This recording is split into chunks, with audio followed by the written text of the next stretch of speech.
Opinion: who is to blame for Gurugram seasonal road rivers? For once, the arrival of the monsoon in earnest in Delhi did not result in the usual photo of a bus submerged under the Minto Bridge near Connaught Place.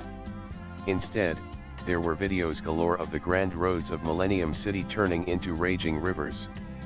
And the use-oriented residents of the multi-billion rupee apartments flanking the major arterial roads of Gurugram must have truly felt they were in the same boat, if only metaphorically, with people in Texas. But none of Gurugram's well-heeled residents would have wanted their top-hopped He-line Beamers and Mercs to gurgle to a standstill in the gushing, muddy waters of the golf course Road River, just like their counterparts in Texas succumb to the roiling swell of the Guadalupe River.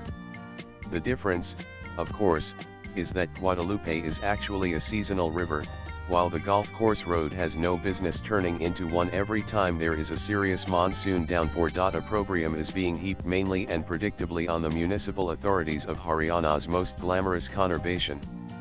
Justifiably too, as civic amenities are definitely the responsibility of the municipal corporations and the politicians and bureaucrats who run them.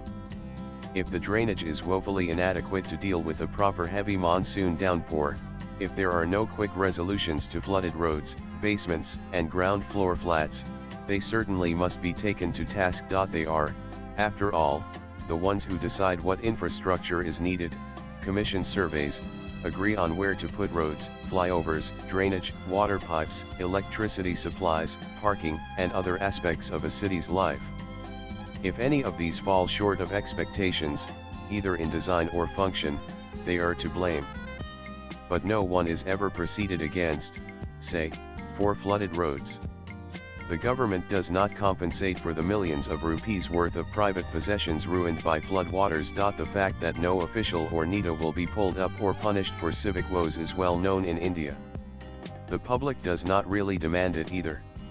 The culprits probably bank on the fatalism of Indians. We tend to put up with just about everything if we think there is no real chance of retribution for those responsible.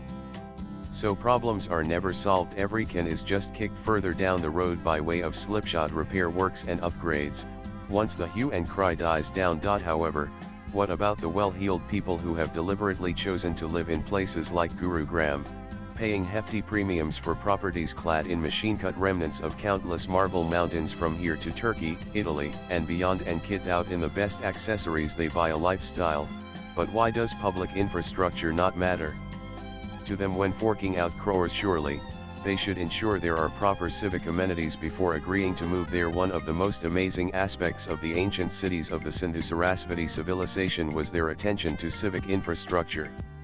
Adequate provisions were made for water and sanitation, two of the major prerequisites of urban life. Arguably, civic authorities had a lighter load 4,000 years ago, as they did not have to provide electricity, metalled roads, and other modern infrastructure, but whatever was expected of them by the ancient Indians, they certainly did fulfill. They did it so well that their handiwork survived till now, albeit buried underground and unused for millennia. But there is no doubt about the quality of their work and attention to detail.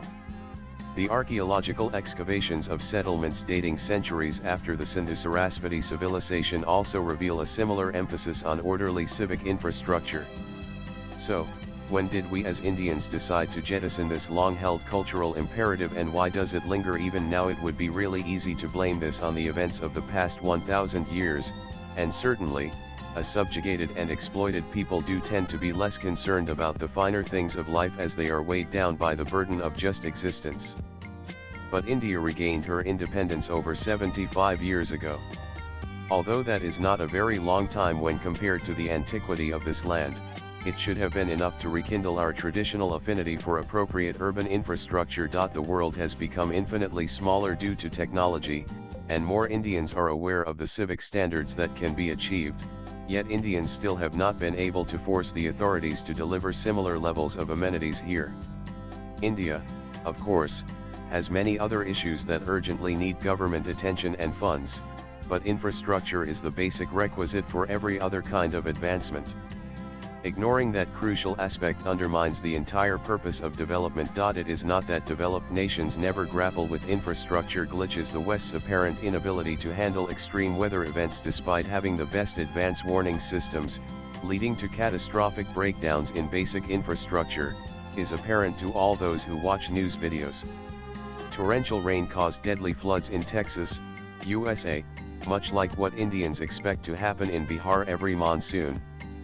Like rainwater accumulating under the Minto Bridge too. The difference is that people expect more from the civic bodies in the US, and there is also more accountability, with elections held at every level from the House of Representatives in Washington, D.C. to local mayors, municipal, and school boards every 2 years. That leaves very little ground for shoddy work or repeatedly unresponsive representatives. With 5-year terms for most posts, Indian politicians rely on short public memory, and officials are unelected. So, while FAA aids become more modern in Gurugram, with dizzying high-rises complete with swimming pools and clubhouses, silky smooth roads, and manicured parks, the underlying shortcomings persist: inadequate electricity necessitating diesel generators, municipal water supplemented by debilitating bore wells, no proper drainage during the annual monsoon, etc. And it is not the fault of any one government. The problem is attitudinal and endemic. Swipe left for next video. That the Minto Bridge has been able to stave off its annual inundation, at least so far in this monsoon season, proves that change is possible and infrastructure can be upgraded if there is political will and proper action by city administrators. Roads need not turn into rivers in Gurugram if there are concerted initiatives in advance.